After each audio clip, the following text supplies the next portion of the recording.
Hello बच्चों, आज की हमारी जो क्लास है वो इम्पोर्टेंट है आपके लिए कॉम्पिटिटिव एग्जाम के पर्सपेक्टिव से, क्योंकि इस टॉपिक से आमतौर पे आपके 11th के बोर्ड एग्जाम में तो सवाल डेरिवेशन से नहीं पूछे जाते, लेकिन आपसे न्यूमेरिकल या फिर खास करके कॉम्पिटिटिव एग्जाम्स में इससे सवाल आते हैं। और हमारा जो टॉपिक है वो दो है एक्चुअली, एक है हॉरिजॉन्टल प्रोजेक्टाइल यानी कि क्षैतिज प्रक्षेप, और दूसरा है आनत तल पर प्रक्षेप यानी कि इंक्लाइंड प्लेन पर प्रोजेक्टाइल यानी projectile at any inclined plane.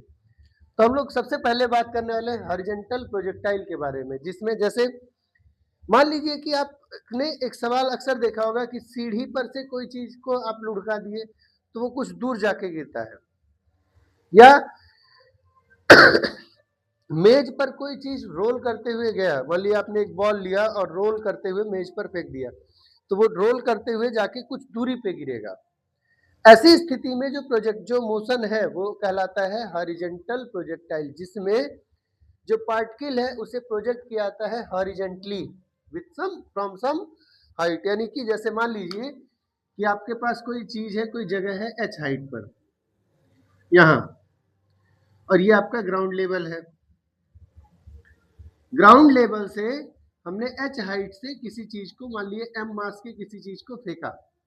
तो कैसे फेंका? दो तरीका है, या तो हॉरिजॉन्टल के साथ कुछ एंगल बना के फेंकेंगे, या तो हॉरिजॉन्टल डायरेक्शन में ही फेंकेंगे। तो जो प्रोजेक्टाइल मोशन हम पढ़ रहे हैं उसमें हम चीज को कैसे फेंकेंगे, पार्टिकल को, उसमें हम फेंकेंगे हॉरिजॉन्टली, यानी कि इनिशियल वेलोसिटी u दे करके हम भेजेंगे ऐसे।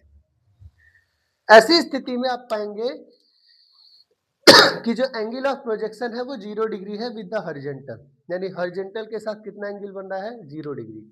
तो सवाल पूछेंगे वर्टिकल के साथ कितना एंगल बना, तो ऑब्वियसली 90 डिग्री। अब वर्टिकल के साथ 90 डिग्री एंगल पे यानी हॉरिजॉन्टली फेंके। आप कहेंगे सर ऐसे केसेस कैसे पॉसिबल है? तो जैसे किसी टेबल से सड़क के कोई चीज गिर रही है आगे जाके विथ स्पीड, वो हो सकता है। आपने हेलीकॉप्टर से खाने के पैकेट या किसी चीज को गिरने वाले सवाल देखे होंगे, या फिर हवाई जहाज से या फाइटर प्लेन से हम मिसाइल्स गिराते हैं, वैसे केसेस में ये सवाल इंपॉर्टेंट हो सकता है।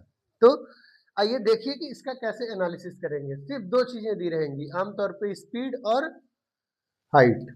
क्लियर है? तो सवाल करेंगे कैसे, ध्यान रखिए। ऐसे केस में हो क्या रहा है, बॉडी आगे तो जा ही रही है, लेकिन साथ ही साथ बॉडी धीरे धीरे नीचे की तरफ गिरेगी, यानी ये जो पार्टिकल है वो कुछ इस तरीके से गिरेगा, इस पाथ को फॉलो करते हुए गिरेगा कि नहीं गिरेगा? क्यों आगे वो इसलिए जा रहा है क्योंकि पार्टिकल को एक इनिशियल वेलोसिटी उस डायरेक्शन में दी गई है। और नीचे वो क्यों गिर रहा है? क्योंकि अर्थ उस पार्टिकल के ऊपर एक्सीलरेशन ड्यू टू अर्थ काम कर रहा है, ग्रेविटेशनल फोर्स काम कर रहा है। तो पार्टिकल नीचे भी जाएगा और आगे भी जाएगा, इसलिए कुछ इस तरीके से गिरेगा। अब क्या क्या कंडीशंस कैसे कैसे अप्लाई करेंगे वो देख लीजिए एक बार। सिंपल सी बात है, प्रोजेक्टाइल के सवाल को हम हमेशा एक्स और वाई एक्सिस के फॉर्मेट में ही पढ़ेंगे, ध्यान रखना है। एक्स एक्सिस और वाई एक्सिस के फॉर्म में जब एनालाइज करना हुआ तो हमको एक्स और वाई कंपोनेंट्स ढूंढने हैं। तो सबसे पहले आते हैं x component of initial velocity, x component of y component of initial velocity. Similarly acceleration along x axis यानी हॉरिजॉन्टल कंपोनेंट, और एक्सीलरेशन अलोंग वाई कंपोनेंट यानी वर्टिकल। अब चेक कर लीजिए, एक्स के अलोंग इनिशियल वेलोसिटी की वैल्यू कितनी है, u है। y के अलोंग इनिशियल वेलोसिटी की वैल्यू कितनी है, 0 है। क्लियर है? x के अलोंग एक्सीलरेशन की वैल्यू कितनी है, 0 है, क्योंकि हॉरिजॉन्टल डायरेक्शन में कोई एक्सीलरेशन काम नहीं करेगा। और पर प्रोजेक्टाइल रहे हैं तो एयर रेसिस्टेंस काउंट नहीं कर रहे हैं, एक्सीलरेशन ड्यू टू ग्रेविटी को कांस्टेंट मान रहे हैं, ध्यान रखना है। एक्सीलरेशन अलोंग वाई एक्सिस की वैल्यू होगी। अब अगर हम डायरेक्शंस को प्लस माइनस में सोच के बात करेंगे तब तो दिक्कत होगी, लेकिन अगर आप नॉर्मली सोचें तो वाई डायरेक्शन में इनिशियल वेलोसिटी 0 है और धीरे धीरे स्पीड बढ़ेगी, इसलिए हम इसे कैसा लिख सकते हैं, प्लस का g। ठीक। तो ये प्लस लिखेंगे कि माइनस, वो डिपेंड करता है कि हम फ्रेम ऑफ रेफरेंस क्या ले रहे हैं। अब अगर हम इस पॉइंट को क्या मान लें, ओरिजिन, और ये हॉरिजॉन्टल डायरेक्शन को एक्स एक्सिस पॉजिटिव और वर्टिकल डायरेक्शन को वाई एक्सिस पॉजिटिव, तो उस केस में आपके पास जो कंपोनेंट्स आएंगे वेक्टर फॉर्म में, ये तो मैंने मैग्नीट्यूड लिखा, वो कैसे रहेंगे, तो यू वेक्टर का कंपोनेंट हो जाएगा यू आई कैप खाली, क्योंकि जे कैप जीरो हो जाएगा, और एक्सीलरेशन का जो वेलोसिटी है का वैल्यू आएगा वो आएगा जीरो आई कैप प्लस जी जे कैप, लेकिन वाई डायरेक्शन ऊपर की तरफ जा रहा है जबकि एक्सीलरेशन नीचे लग रहा है, तो लिखेंगे माइनस जी जे कैप। तो ये आपकी कंडीशंस है, जो इनिशियल कंडीशंस है, ध्यान रखना है वेक्टर फॉर्म में। क्लियर हो गया। अब आपसे पूछे कि किसी इंस्टेंट ऑफ टाइम पे पार्टिकल की वेलोसिटी क्या है, यानी किस समय पे पार्टिकल की वेलोसिटी कितनी कितनी है, तो ऑब्वियस सी बात है जैसे जैसे आगे जाएंगे एक्स एक्सिस के अलोंग जो वेलोसिटी है, यानी जो वेग है, जो स्पीड है, वो कभी भी चेंज नहीं होगी। क्यों? क्योंकि एक्स के अलोंग एक्सीलरेशन नहीं है, वाई के अलोंग एक्सीलरेशन है लेकिन इनिशियल वेलोसिटी नहीं थी, तो धीरे धीरे स्पीड क्या होगा, बढ़ेगा। तो अगर हमको किसी भी समय पे एक्स के अलोंग वेलोसिटी पूछ ले, वेलोसिटी अलोंग एक्स एक्सिस, तो हमारा हो जाएगा वी एक्स, और उसकी वैल्यू होगी कितनी, खुद यू।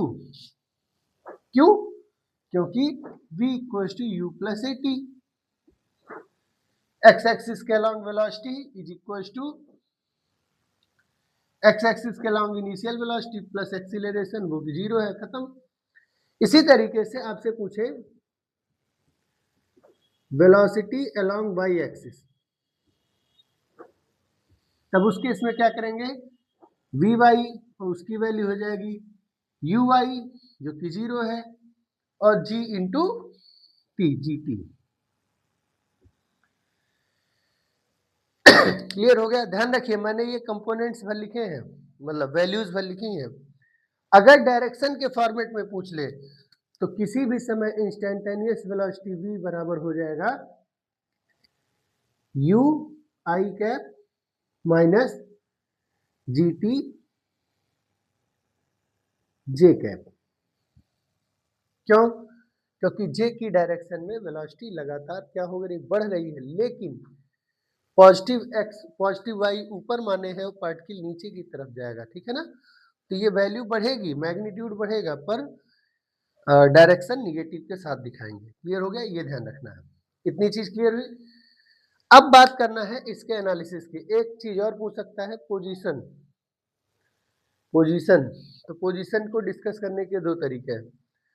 आप इसको ओरिजिन मान लीजिए, तो y की वैल्यू धीरे धीरे घटेगी और x की वैल्यू धीरे धीरे बढ़ेगी, यानी हाइट धीरे धीरे कम होगा और आगे की तरफ पार्टिकल बढ़ेगा। तो आइए बात करते हैं कि यहां से यहां तक पहुंचने में कितना टाइम लग रहा है, यानी कि टाइम ऑफ फ्लाइट क्या है, और दूसरा कि अपने मेन पॉइंट से इनिशियल पॉइंट से कितने दूर हॉरिजॉन्टली जाके गिर रहा है, यानी कि हॉरिजॉन्टल रेंज क्या है। तो दो चीजें और डिस्कस करनी है, वो ये है टाइम ऑफ फ्लाइट और horizontal range.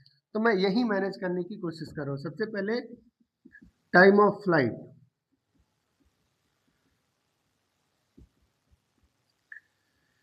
Time of flight निकालने के लिए क्या करेंगे कि कितने देर में पार्टिकल अपने हॉरिजॉन्टल लेवल पे पहुंच जा रहा है। तो सिंपल सी बात है, यहां से यहां तक गिरना है टोटल।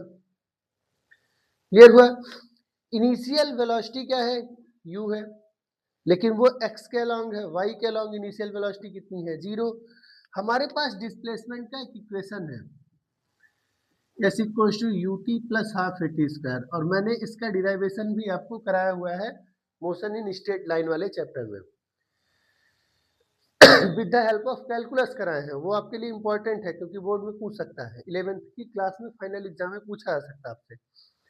अब y डायरेक्शन के अलोंग डिस्प्लेसमेंट की वैल्यू कितनी होगी, h। डिस्प्लेसमेंट की वैल्यू कितनी होगी, h।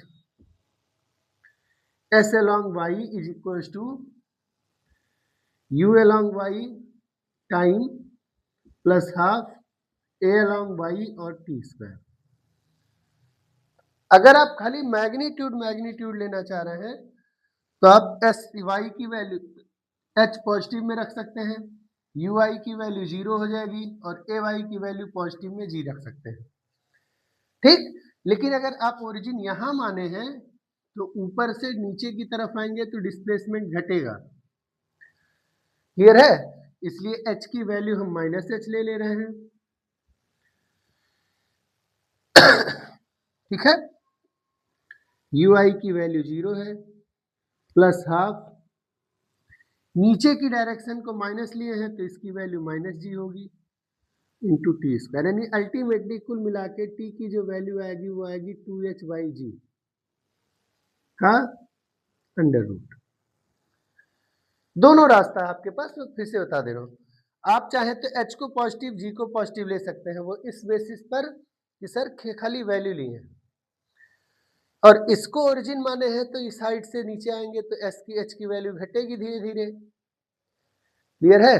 डिस्प्लेसमेंट निगेटिव में होगा, तो जिस डायरेक्शन में डिस्प्लेसमेंट लिए हैं उसी डायरेक्शन में तो हमारा क्या जा रहा है, एक्सीलरेशन ड्यू टू ग्रेविटी, तो दोनों निगेटिव लेंगे तो यहाँ भी निगेटिव यहाँ भी निगेटिव, या यहाँ भी पॉजिटिव यहाँ भी पॉजिटिव। अब रेफरेंस क्या है, अगर हम इसको ओरिजिन माने हैं तो डायरेक्शन ध्यान देते हुए चले आएंगे, कोई दिक्कत नहीं। वैसे भी कॉमन सेंस है कि क्योंकि इनिशियल वेलोसिटी 0 है तो जो डायरेक्शन डिस्प्लेसमेंट की होगी वही डायरेक्शन एक्सीलरेशन की भी होगी, क्लियर है। तो कोई प्रॉब्लम बड़ा इशू उसमें नहीं है। तो ये आ गया आपका टाइम ऑफ फ्लाइट, यानी time taken by the particle to reach from this side to this side. अब मान लिया जर्नी बीच में ही कहीं पूछ ले तो आप उसी हिसाब से डिस्प्लेसमेंट की वैल्यू रख दीजिएगा, क्लियर हो गया। अब एक पॉइंट और बचा हुआ है वो है हॉरिजॉन्टल रेंज, तो इसी में मैं वो भी निपटा दे रहा हूँ।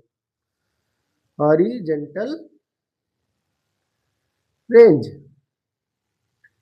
कैसा सवाल आएगा, so r is equal to horizontal direction में इनिशियल वेलोसिटी है u, हॉरिजॉन्टल डायरेक्शन में एक्सीलरेशन है 0, तो s equal to u t plus half a t square 0, ये वाला टर्म हो गया 0, तो s इक्वल टू है u इंटू टी।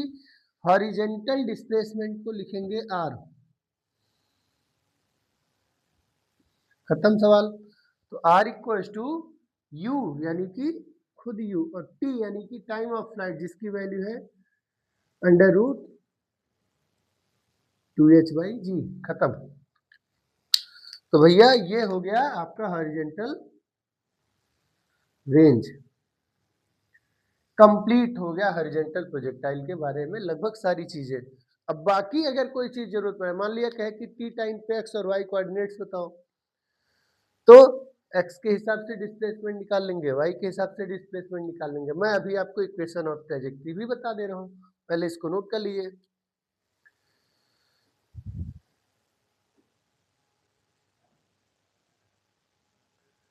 हो गया भाई हो गया, क्लियर है। अब आते हैं इक्वेशन ऑफ ट्रैजेक्टरी पे।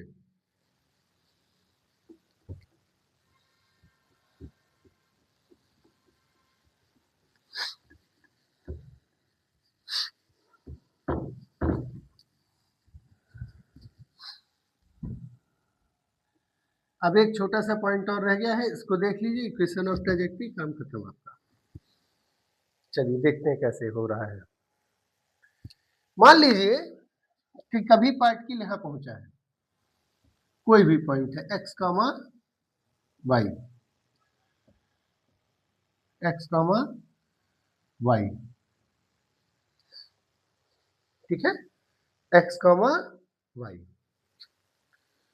अब ये जो एक्स कामा वाई है उसमें ऑब्वियस सी बात है कि कोऑर्डिनेट्स की, कोऑर्डिनेट्स पे हमने वैल्यू कौन कहां से लिया है, तो अगर हम ये ओरिजिन ले रहे हैं तो डिस्प्लेसमेंट के वैल्यू को रखते समय हम इस चीज का ध्यान रखेंगे, ठीक। तो मान लीजिए हम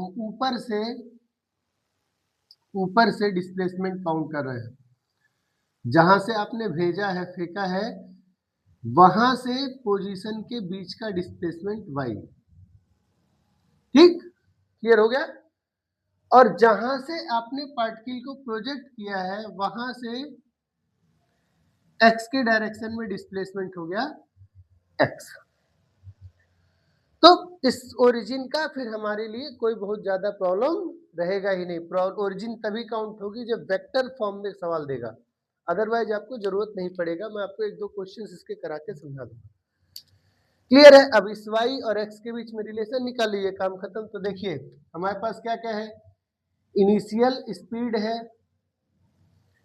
इनिशियल वेलोसिटी यानी स्पीड है, u, एंगल ऑफ प्रोजेक्शन कितना है थीटा, ux की वैल्यू आई थी u अलोंग y की वैल्यू आई 0, ax की वैल्यू आई 0, ay की वैल्यू आई g। क्लियर है। अब at any instant t, at any instant t, clear है, बात समझ में आई।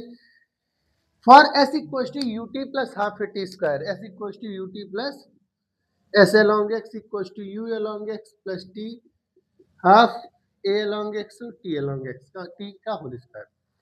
यानी एक्स एक्सिस के अलॉन्ग हम इक्वेशन ऑफ डिस्प्लेसमेंट लगा दें, सेकंड इक्वेशन ऑफ काइनेमेटिक्स, तो क्या मिलेगा, एक्स एक्सिस के अलॉन्ग पार्टिकल आगे जा रहा है तो एक्स डिस्टेंस पे कभी ना कभी पहुंचेगा, तो वो एक्स डिस्टेंस पे पहुंचा तो डिस्प्लेसमेंट अलॉन्ग एक्स हो गया एक्स एक्सिस के अलॉन्ग एक्स।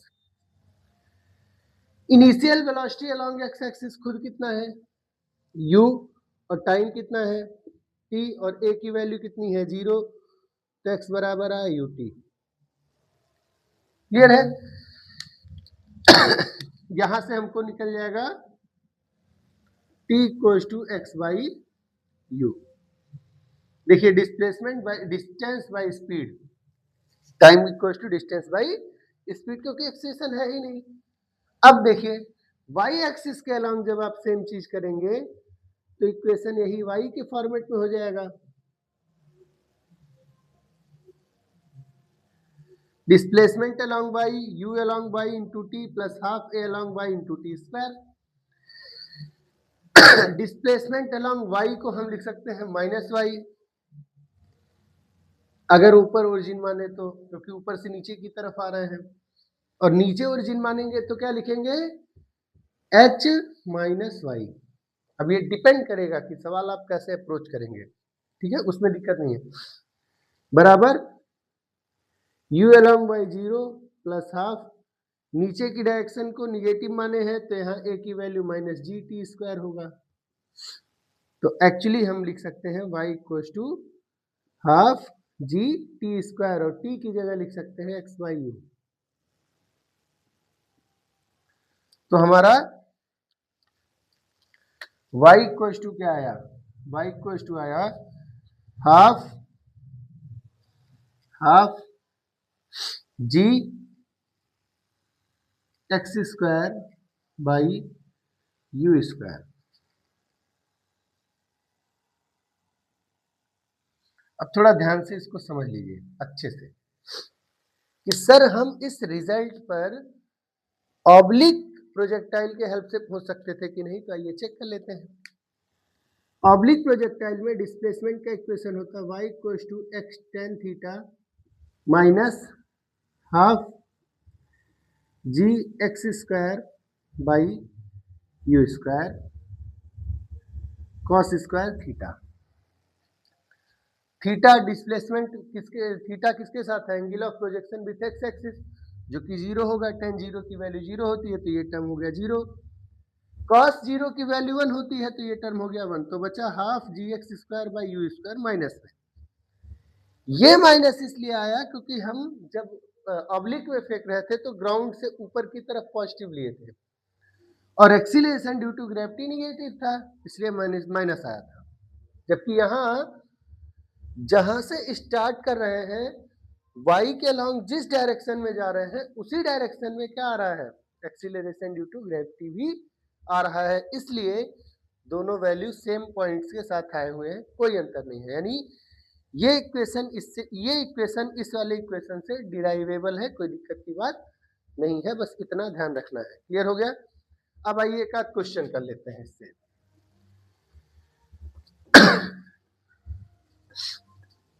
अब एक आध क्वेश्चन कर लेते हैं ताकि आपको कोई डाउट ना रह जाए। क्या क्या पूछ सकते हैं, लिखिए question. A ball is throne vertically, thrown from top of a tower of height 200 meter. The या लिख सकते हो with horizontal speed of 10 meter per second. ठीक, फाइन। कुछ भी पूछ सकते हैं आपसे, कई सारी चीजें मैं आपको दे रहा हूं। पहला एकदम नॉर्मल सबसे पहले पूछ लेते हैं time taken to hit ground. ठीक है, हो जाएगा। सेकंड आपसे पूछ सकते हैं हॉरिजॉन्टल डिस्प्लेसमेंट या हॉरिजॉन्टल रेंज कह सकते हैं सीधे। पहले वो सवाल जो डायरेक्ट क्वेश्चन से आ सकते हैं। तीसरा पूछ सकते हैं the displacement of the ball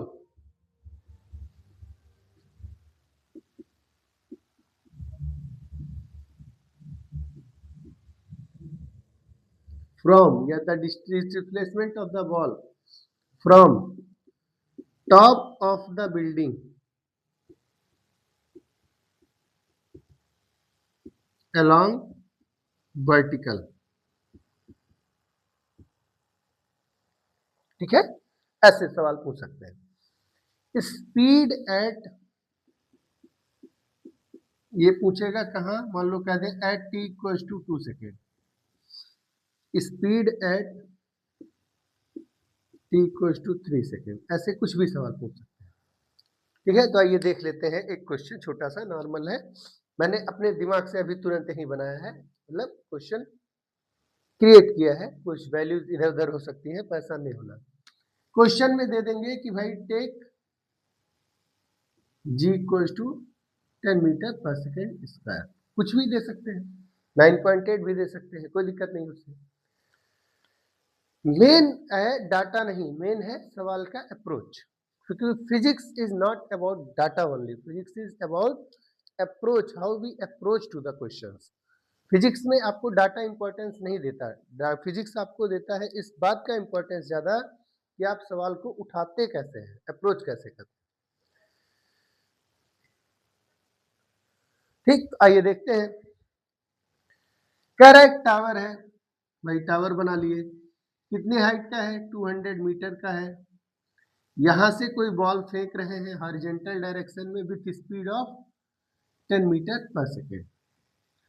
obvious सी बात है कि बॉल कुछ दूर जाके गिरेगी यहाँ कहीं, यही तो पूछा है। सबसे पहले पूछा है time taken to hit the ground. Sir formula भूल गए, कोई बात नहीं, ध्यान से देख लीजिए, याद आ जाएगा। जब बॉल यहां से गिर रही है, जब बॉल यहां से गिर रही है तो कहां जा रही है, नीचे, आगे और नीचे। तो आगे कहां गई ये तो पता नहीं है, और कितना नीचे जाना है वो तो पता है, 200 मीटर। तो वर्टिकल डायरेक्शन का displacement s along y equals to u along y into t plus half a along y into t square. Clear हो गया। ऊपर से जितना नीचे आएगा उतने ही डायरेक्शन में a along यानी g भी है। तो भाई सिंपल सी बात है, ऊपर से कितना नीचे आ रहा है, माइनस का 200 मीटर, ऊपर से नीचे कितना आ रहा है, माइनस का 200 मीटर, या इनिशियल वेलोसिटी 0 है, तो आप हम नीचे वाले डायरेक्शन को ही स्पीड पॉजिटिव ले रहे हैं, नीचे वाली स्पीड को क्या ले लेंगे, पॉजिटिव, प्रॉब्लम सॉल्व हो जाएगी। तो 200 u0 हाफ a की वैल्यू 10 की स्क्वायर 2 इंटू 200 400 बाई 10 बराबर टी स्क्वायर। तो टी की वैल्यू अंडर रूट 40, जिसको लिख सकते हैं 2 अंडर रूट 10 ठीक सेकेंड। अब ध्यान रखिए t की वैल्यू आई 2√10 सेकेंड।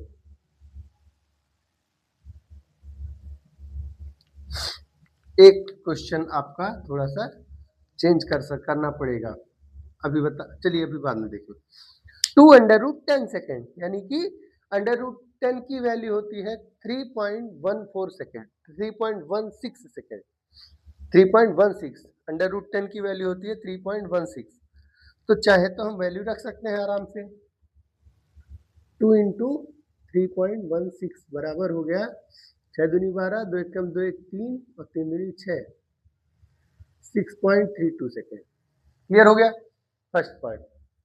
सेकेंड पार्ट क्या पूछा था? Horizontal range. तो हॉरिजेंटल रेंज के लिए हॉरिजेंटल स्पीड लेना पड़ेगा। तो ऑब्वियस सी बात है एस अलोंग एक्स एक्सिस बराबर you along x axis plus T, sorry you along x axis T plus half a along x axis T square. You along x axis की value दी हुई है 10, time की value 6.32 plus half ए x की value 0, तो आ गया 63.2 metre. यही आपका horizontal range है, यानी यहां से यहां तक का डिस्टेंस कितना है? 63.2 मीटर। दो क्वेश्चन हो गया। Displacement of the ball from top of the building along vertical, यानी 2 सेकंड बाद पार्टिकल कहां गिरा है, कहां पहुंचा है वो बताना है। तो मान लीजिए कि बॉल 2 सेकंड पे यहां पहुंची, तो वाई एक्सिस के अलोंग यानी वर्टिकल के अलोंग डिस्प्लेसमेंट ही तो हुआ। क्लियर है? वाई एक्सिस के अलोंग डिस्प्लेसमेंट ही तो हुआ। तो आप वो निकाल लीजिए तीसरा पार्ट।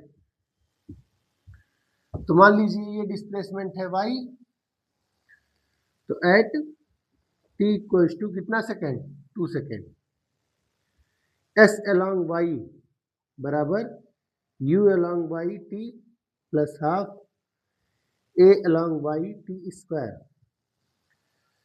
डिस्प्लेसमेंट को 0 से y यानी y पॉजिटिव मान लिए, u 0 हाफ g की वैल्यू 10 t की वैल्यू 2 का स्क्वायर।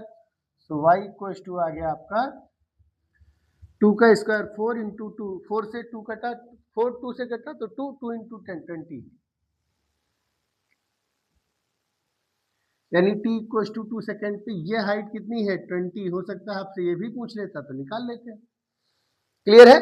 बात समझ में आई? अब लास्ट स्पीड एट 3 सेकेंड। तो ध्यान रखिएगा भाई जो स्पीड होता है वो इंस्टेंटेनियस स्पीड निकालने के लिए कह रहा है, और इंस्टेंटेनियस स्पीड की value magnitude of instantaneous velocity के इक्वल होगी। तो आपका जो चौथा पार्ट है वो इंपॉर्टेंट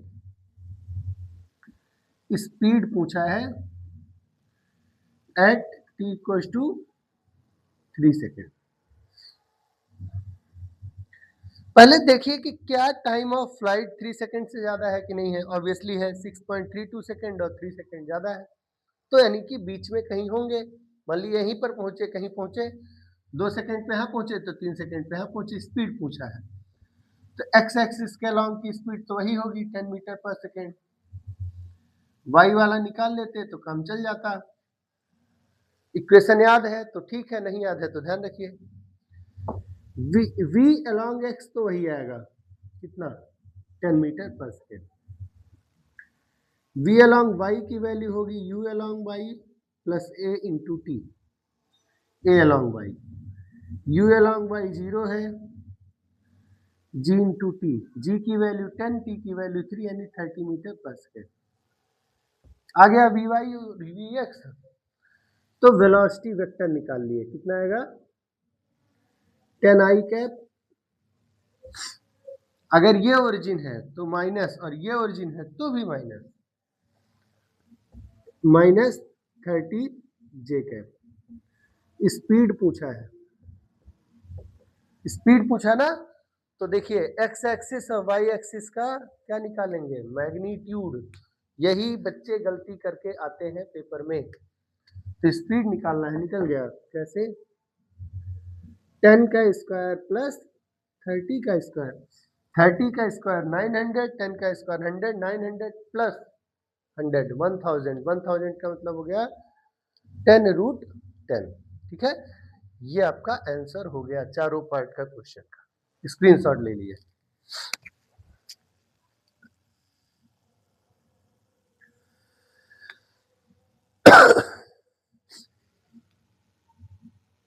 हो गया। अब आपका लास्ट टॉपिक है और वो है इंक्लाइंड प्लेन, यानी कि प्रोजेक्टाइल एट इंक्लाइंड प्लेन। वैसे तो एक इंपॉर्टेंट और बहुत कॉन्सेप्चुअल वर्ड है, पर सिंस हम लोग रिवीजन कर रहे हैं तो मैं सिर्फ उसको आपको समझा दे रहा हूँ कि क्वेश्चन को टैकल कैसे करना है। फिर लास्ट में कुछ फॉर्मूले देख लेंगे। फार्मूलों का लिस्ट भी मैं प्रोवाइड करा दूंगा शॉर्ट वीडियोस के माध्यम से। अभी सिर्फ कॉन्सेप्ट देख लीजिए आप।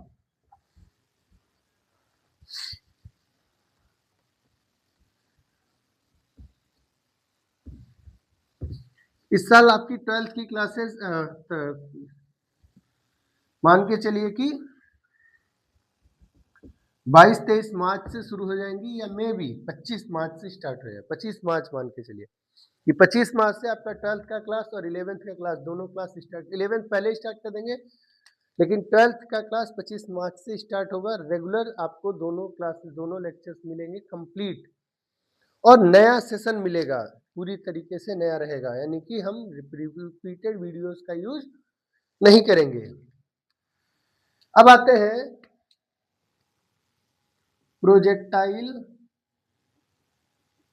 फ्रॉम इंक्लाइंड प्लेन या एट इंक्लाइंड प्लेन।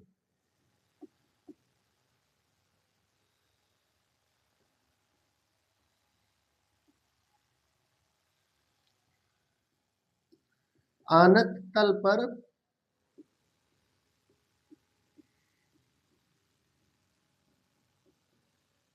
प्रक्षेप्य। ठीक है, थोड़ा बस समझ लीजिए, आसान है, कोई दिक्कत वाली बात नहीं है। देखिए ध्यान से, एकदम क्लियरेंस के साथ समझिए। सपोज करो, जैसे एग्जांपल के लिए मान लिया आप सीढ़ी पे हैं, सीढ़ी माने रैंप पर है या सीढ़ी पे, आपने सीढ़ी से सीढ़ी पर ही कोई और चीज फेंकी, किसी और प्लेन पे, मतलब पहले सीढ़ी से या सेकंड से थर्ड पे फेंके, तो आप ऑलरेडी एक इंक्लाइंड प्लेन पर है, वहां से आप उसी इंक्लाइंड प्लेन पर कुछ और फेंक रहे हैं, तो क्या होगा? क्लियर हुआ? ऐसे सवाल आते हैं। मान लिया आप गाड़ी चढ़ाने वाले रैंप पर हैं और वहां पे आप ऐसी कोई चीज फेंकते हैं, तो क्या होगा? पहाड़ पर आप चढ़ रहे हैं, वहां से आप कोई चीज फेंकते हैं, तो क्या होगा? वो सभी एग्जांपल्स इसी के एग्जांपल हैं। आइए देखते हैं कैसे करेंगे। तो सपोज करिए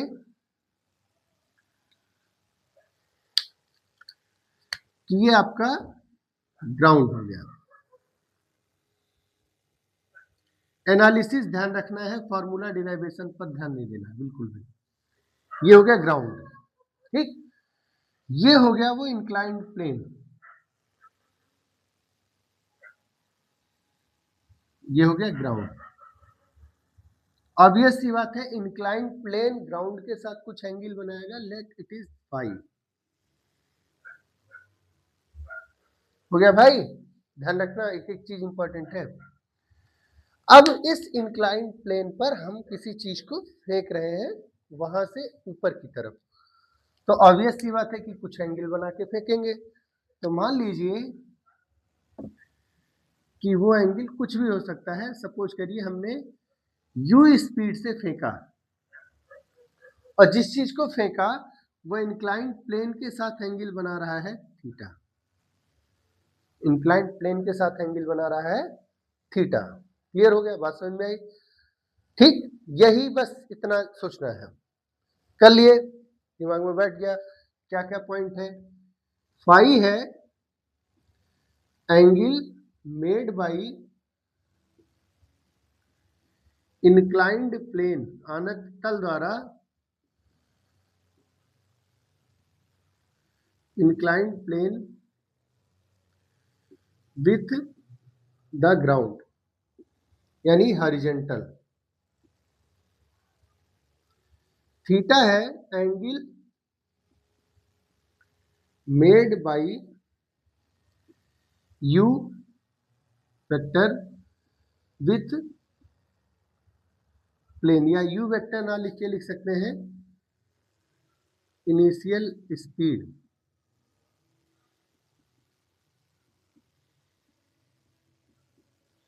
विथ इंक्लाइन। आप इसे एंगल ऑफ प्रोजेक्शन भी कह सकते हैं, कोई दिक्कत नहीं।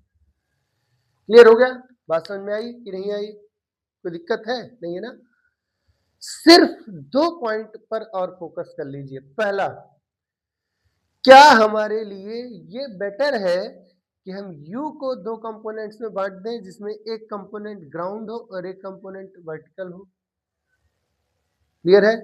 या ये बेटर ऑप्शन है कि हम एक प्लेन ले लें इंक्लाइंड प्लेन के अलोंग डायरेक्शन और एक उसका नॉर्मल ले लें।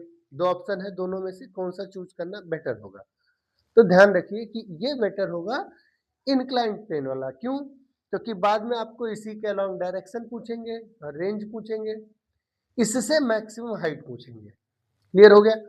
तो हमारे लिए सबसे जो बेस्ट अप्रोच है वो अप्रोच ये है कि हम U को 2 कंपोनेंट में डिवाइड कर लेंगे। कौन कौन से? एक अलोंग द प्लेन और दूसरा along the normal to the plane. तो हम क्या करेंगे वो ये कि U के 2 कंपोनेंट बना लेंगे,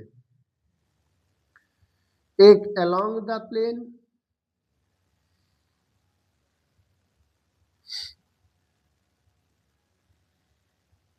और एक अलोंग द नॉर्मल।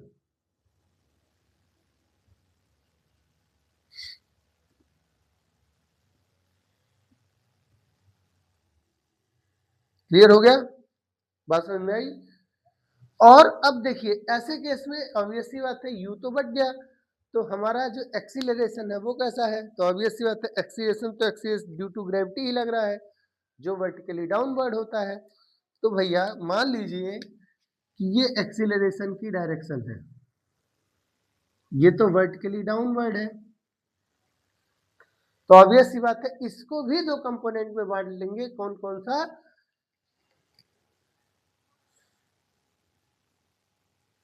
इसी 2, along the inclined plane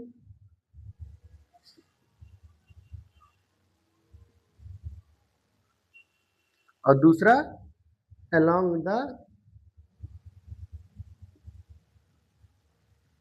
normal to the plane।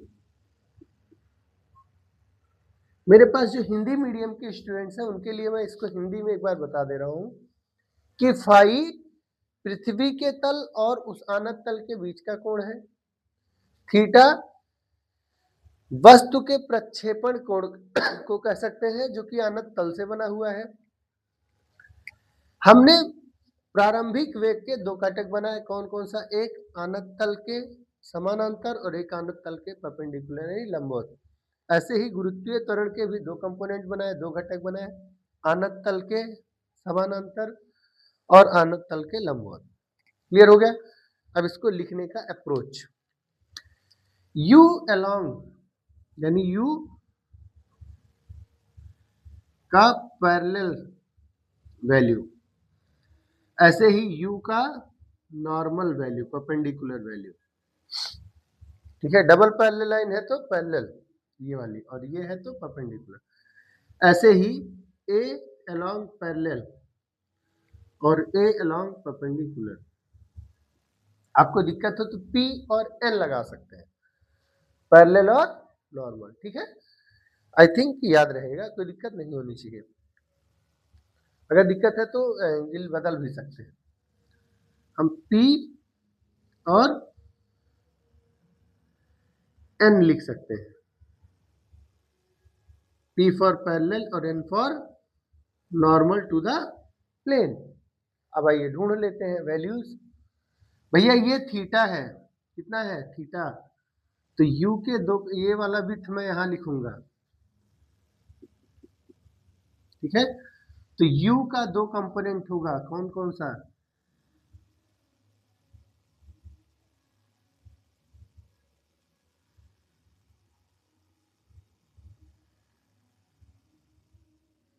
Vector addition कर दिए ना, तो U का 2 कंपोनेंट होगा, एक होगा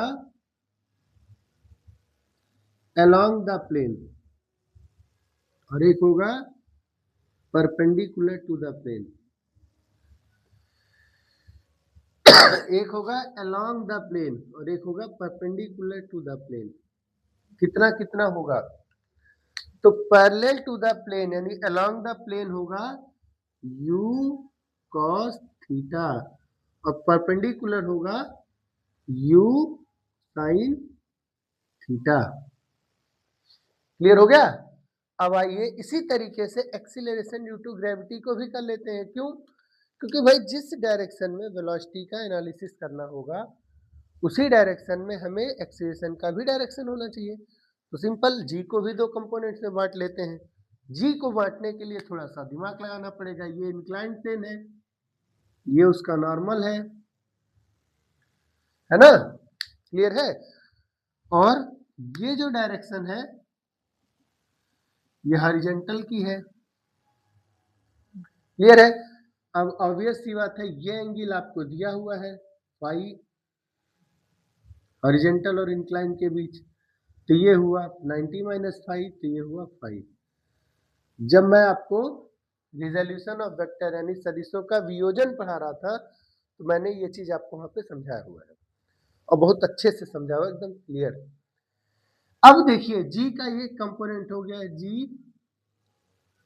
ये कौन सा आएगा? कॉस, क्योंकि बेस है कॉस 5, और ये आएगा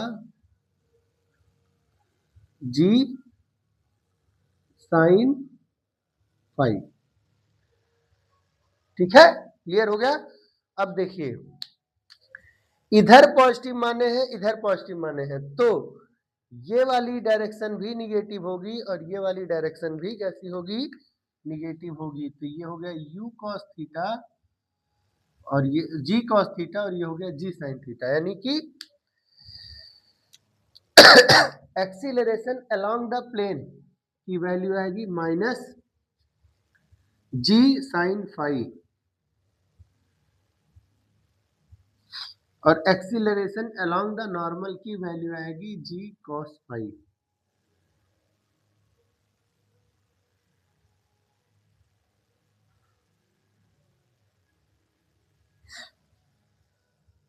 और इंपॉर्टेंट पॉइंट ये है कि दोनों ही, ये प्लेन वाला जो एक्सीलरेशन है वो हॉरिजॉन्टल, ये डायरेक्शन की स्पीड को कम करेगा और ये वाला जो है वो ऊपर की डायरेक्शन को क्या करेगा? स्पीड को क्या करेगा? कम करेगा। यानी दोनों मिलके पार्टिकल को वापस से ग्राउंड पर यानी कि इंक्लाइन प्लेन पर लाने की कोशिश करेंगी। ये आपका एनालिसिस हो गया, सिंपल एनालिसिस। अब आपसे कुछ भी पूछ सकता है, जैसे मान लीजिए हम आपसे कहें कि मैक्सिमम हाइट बताओ। पहले एक काम करिए, इसका एनालिसिस कर लिए, इसका एक स्क्रीनशॉट ले लीजिए।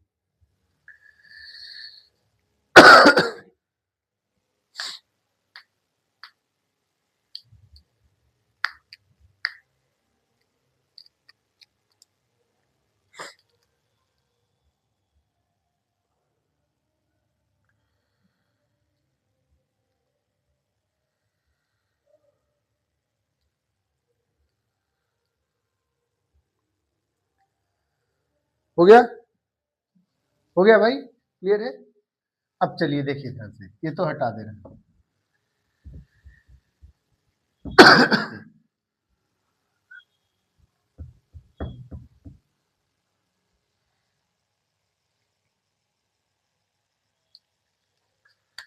ये क्या है? हॉरिजॉन्टल ग्राउंड है। ये क्या है? इंक्लाइन प्लेन है। ये पार्टिकल ऐसे फेंके तो मान लीजिए पार्टिकल ऐसे जाके कहीं गिरेगा, गिरेगा ना? क्लियर है? यहां से ग्राउंड से मैक्सिमम हाइट क्या होगी? मतलब प्लेन से मैक्सिमम हाइट हो गया h, और प्लेन से इस डायरेक्शन को हम क्या बोलेंगे? रेंज। ठीक? अब आप इस चीज को एक ऑब्लिक हॉरिजॉन्टल ऑब्लिक प्रोजेक्टाइल बना के काम कर सकते हैं आराम से। कैसे? देखिए सबसे पहले पूछेंगे भैया टाइम ऑफ फ्लाइट बताइए। क्या पूछेंगे? टाइम ऑफ फ्लाइट बताइए।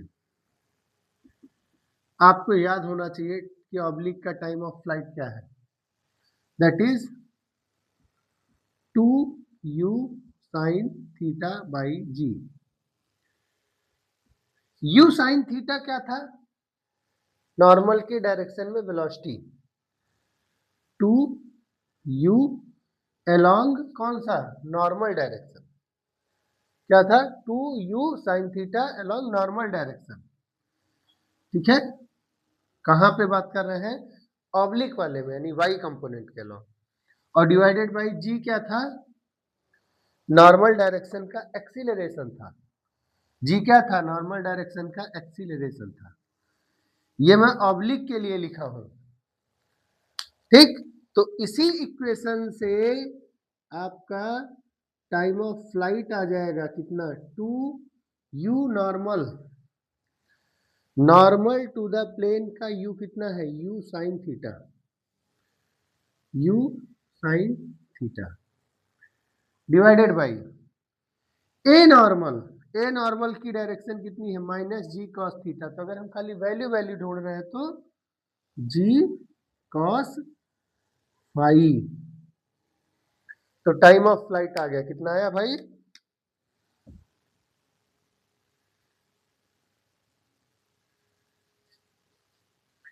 ये है ऑब्लिक के लिए, ये है किसके लिए? ऑब्लिक के लिए। और ये है आपका इंक्लाइंड प्लेन के लिए। टाइम ऑफ फ्लाइट का फॉर्मूला डिराइव कर लिए, सिंपल। कैसे? एकदम बेसिक कॉन्सेप्ट के हेल्प से, बिना कुछ दिमाग लगाए। 2u sin थीटा पाई जी कॉस फाई। क्लियर हो गया? इस तरीके से आप हाइट का भी कर सकते हैं, रेंज का भी कर सकते हैं, कोई दिक्कत नहीं है। पर एक एक करके कर लेते हैं, पहले आप इसको नोट कर लीजिए।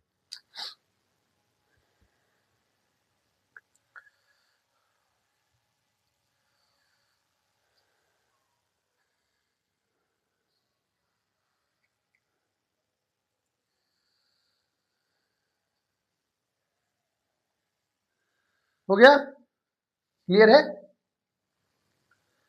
अब आते हैं कि सर मैक्सिमम हाइट क्या होगी।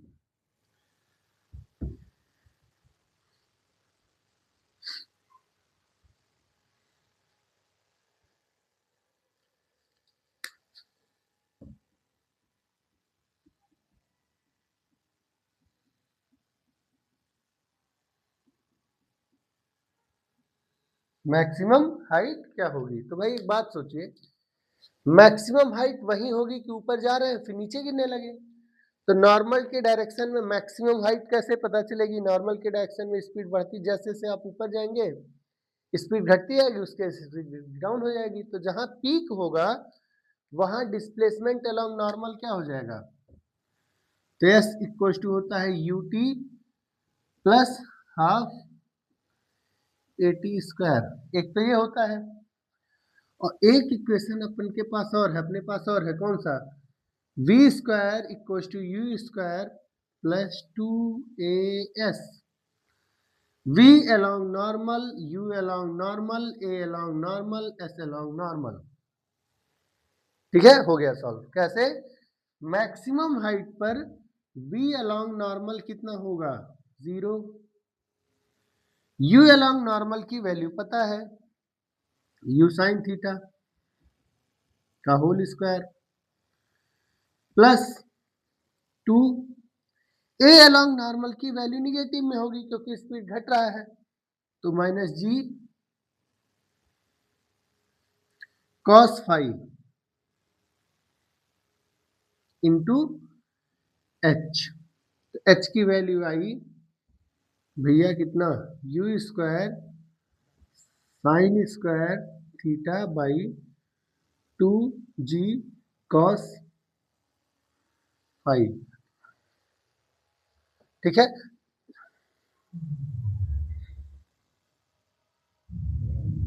ये हो गया हाइट, ये हाइट। अब आपसे कहेगा रेंज निकालो, क्या पूछ सकते हैं? रेंज निकालो। तो रेंज भी निकाल लेंगे, पहले इतना देख लीजिए। कोई दिक्कत है तो बताइए। हो गया ना? ठीक है। रेंज निकालना हो तो क्या करेंगे, इस डायरेक्शन की इनिशियल वेलोसिटी और टोटल टाइम ऑफ फ्लाइट कर देंगे, सॉल्व हो जाएगा अपने आप। लेकिन ए की वैल्यू यहाँ पे ध्यान रखनी होगी, जी साइन 5 ही है, तो एक इक्वेशन बन जाएगा, सॉल्व कर लेंगे। तो ये आपका पूरा एनालिसिस था, ठीक। बाकी इस चैप्टर के सभी फॉर्मूलों की एक लिस्ट मैं आपको आज शाम को या कल शाम तक प्रोवाइड करा दूंगा शॉर्ट वीडियो के माध्यम से, ठीक है। क्वेश्चन क्लियर हो गया, ध्यान रखिएगा, कोई दिक्कत?